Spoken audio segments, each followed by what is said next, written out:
Yeah, man. You know me. Shouts out to all the TikTok dancers out there. You know what I'm saying? Influencers, investors, business owners, 9 to 5. You know what I'm saying? Strollers,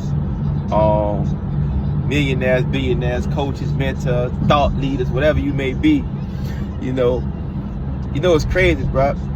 If you know my situation, that I step in one of these institutions and I'm trying to, get an accountant status, it'd be funny because, I be looked at strange, you know what I'm saying? Because it's like I'm an alien again. Now, I remember my early 20s when I ain't had no credit and stuff like that. But it's like now, it's like they don't understand, like, my situation. So they be working with me. But I was just thinking, like, I had actually from my experience and knowledge, I kind of learned finance and structure from the top, having experience at the bottom.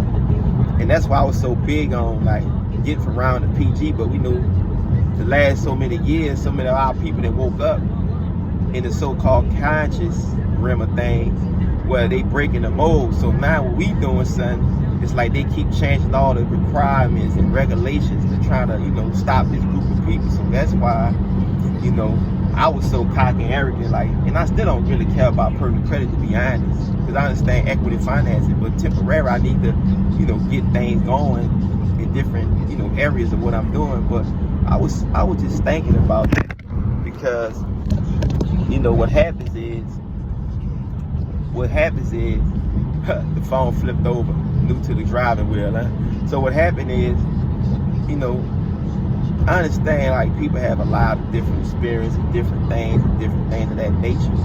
But, like, for me, like I say, having a low-level experience of hands-on and then learning from, like, billion-dollar acquisitions and billion-dollar startups, how they got funded, and then try to apply it, it became, like, it look impossible if you don't know what I know. But being away is 10 times harder to try to do it when you out. So trying to do it from where I was at, it's like, damn, man, you must think you Hercules. Nah, it ain't that, because I don't like to live with limits. You know what I'm saying? So what I was getting at, the key to it is, like I say, I have realized it's a difference from corporate credit and business credit, right? So we speaking of, if people term corporate credit and they're not being, like, precisely, it's like now you're looking at corporate credit is something that's based on an organization or a company making at least $4 million or more in revenue.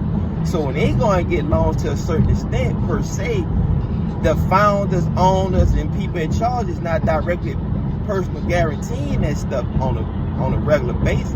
When you're dealing with, like, small business, where we may be at the moment, now you're dealing with, personal guarantees more. You know what I'm saying? So I'm big on having people structured around me, so when they look at, I'm not the owner operator individual person that they looking at to detect my credit. That was always my concept, because like a game, you can't go at one game, you got to go at the whole game. So it's like a LLC or corporation, you got to have it set up where you got people all around it. So it's a board, it's a managing board, whatever it is. So you step into the institution, you applying, it don't just look like you the only person that's requesting this funding, so they can go at your criminal background or your whatever they're going at. So that's the way I was looking at it. Now being in the dimension of where I'm at, it's like now I'm still taking that approach, because I understand you got, equal credit opportunity act. You got different laws that protect you in these situations. But then it go back, you gotta really enforce it and sue a motherfucker. And that's a whole nother process, which I ain't no problem with that, because in business you can't be scared, because you could be sued or you can sue. So I try to live by them principles. I'm doing business with you, I want you to sue my ass, or I'm gonna sue you if I don't perform under these terms that I didn't agree to with you, and vice versa. Ain't nothing personal. I don't give a fuck who you is. I mean, I tell my fiance this all the time. If we start doing business, I won't have real agreements where you sue me, I sue your ass, because I don't want to get caught up in nothing mixing friendship or a relationship with business. This shit business at the day. This shit gotta be separate. All that friendship, all that shit go out the door, man. We talk about business right now. We not mixing personal feelings up with something that we both agreed to, and that's what happened. So what I made me come up to this video, I was just thinking, like, like me understanding acquisitions. When these guys buy big companies, what they do, they decrease the debt down. And the first thing they do in some cases, first of all, you understand, when you buy an acquisition, right, the holding company is acquiring the company. So the debt is not on the holding company in most cases, it's on the target company that bought. So what they do is they might have a building that might be worth X amount of dollars, where they put it under what the repo via instrument. So what it's doing, the people that bought the company still own this real estate, but they just took it off the books and put it in another subsidiary. So now they're decreasing that debt off the company books, and they do that in multiple ways. So that's just like you did it from the lower level of consumer credit, personal credit. You just got to find a way to take a lot of shit off your personal name so you get around the debt to ratio, because that's what they looking at.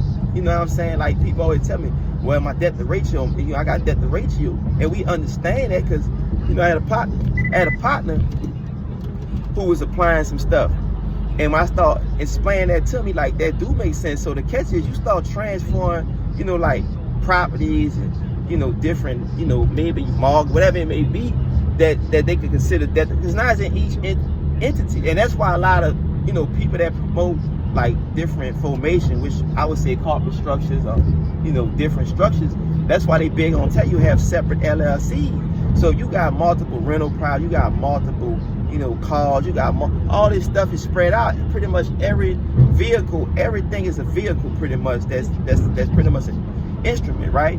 So now with that being said, you have all these things running through multiple LLCs. So each model have its own LLC that hold its own debt. So now they're looking at that. They can't look at your personal name to a certain extent, saying that they might still can figure out that you the controlling guy that's been co-signing for it if you on the lower level of things. And I mean, the lower level is like 2 million to even 100 million can still be in a lower level. It sounds like a lot of money, but it really ain't. You know what I'm saying? But whatever your situation is, you want to spread all these models around. You know what I'm saying? You want to have all these things diversified.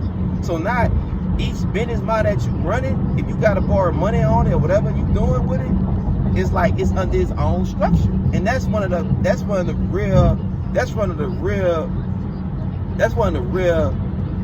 real sides of all the big hype with LLCs. And then the LLCs, you can share liability out if you got members that you partners and all that. But I'm just speaking on the general, because now if your shit proper structured with all these different LLCs and it's owned by a management company or a holding company, and now it's locked in on that holding company because it's holding the assets for you. Now you got a trust, because a trust is a form of a holding company, but it's a trust. And if it's a private trust that you created that's non-statutory, it's either revocable. There's so many categories of trust to go into. Not a trust own that holding that own that company, but that own them LLCs. But I mean, it's many ways to monetize the corporate structure that's needed. You know what I'm saying? It ain't just one way. A lot of people try to argue this the right way to do it. You shouldn't have an LLC, you have a trust to own it. And some people like, you should have an LLC. To me personally, I mean, the LLCs are more moderate, but you're dealing with trusts. Trusts represent, to me, old money, because when you look at the old money, they really ain't deal with LLCs that they came around in the Wyoming, created them, and then they got popular in the 90s. But, to me personally, when I'm into as being an executive, I really don't need the LLCs. I just like the LLC, the corporation, because it's more modern when you're trying to do business, to me personally. But you really don't need none of this shit for real. You can't just operate through multiple trusts. Because just like you understand, you can have multiple LLCs or multiple corporations. You can have multiple trusts that's running, down the line to each other. I mean, it's all separate entities at the end of the day.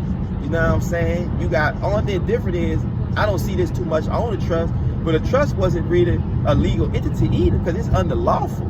See, everything that deals with the public is legal. That's why it's legal, because you got to think, when you deal with the public, you deal with legal tenders. So your fiat currency is a legal tender issued by the Federal Reserve Bank, a private corporation that's partnered in some kind of way with the national government. But when the national government issued their currency, it was lawful money. So see, that's why the trust was built on the private side of things. And you got equitable, you got all these different, elements that you got to know which one that's going to fit, you know what I'm saying? But that's why you had a load of your titles and all type of things like that, because all that was signified was lawful. Now, in your corporation terms, they'll speak that this thing could be done through anything that's lawful and all that bullshit. But in reality, all that shit is still legal. So that would make the trust more superior over the Delaware holding and, you know, and so far and so on. But the Delaware Holding is a anonymous strategy, you know what I'm saying? Really, for real. So you can't go wrong once you understand you got the right account, right CPA, you know, the right attorney, you know, the right people that's on your team. They really guide you through all this shit. You know, you only can know so much. You gotta have people that's in the field that's actually doing it. I would be a fool if people think the shit I know, the shit I talk, the shit I try to create agreement, for me to think I don't need none of these experts, I don't need none of these professionals to do that stuff for me or with me. Man, I'll be a fool. I don't have the time to sit in no damn office on no house, just create. I mean, I give you the outline what I'm looking for, but it's your job as your profession to actually make sure that all this shit is perfected, this shit is right. But some people think they can do everything themselves, and I don't know where to get them at, but I know it wouldn't get me really too far try to do everything myself, because I need time, I need freedom, I need, you know, I'm meant to trade money for time, not trade time for money. While I use the word, oh, I'm killing time, I'm always trying to buy time. When you doing research, study stuff, now you buying your future. When you give somebody some money to do something for, you just bought their time. So I'm into time, I'm into having freedom. I'm trying to, you know, people say free money. People understand what free bands really is. If I gotta do labor work, that ain't free bands, bro. You understand? Oh, you know, it's about having more hours out of the day for yourself.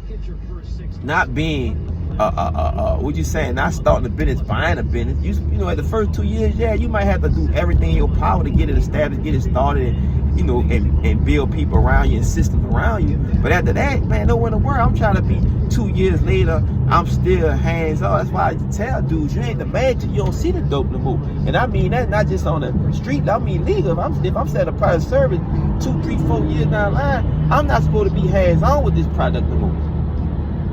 You know what I'm saying? I'm going to have a system where that thing work itself. That's why prosperity to me is built on duplicating things that you done mastered already, you know. And I'm going to go ahead and let this go at 12 minutes again, 1,200, 12 billion, baby.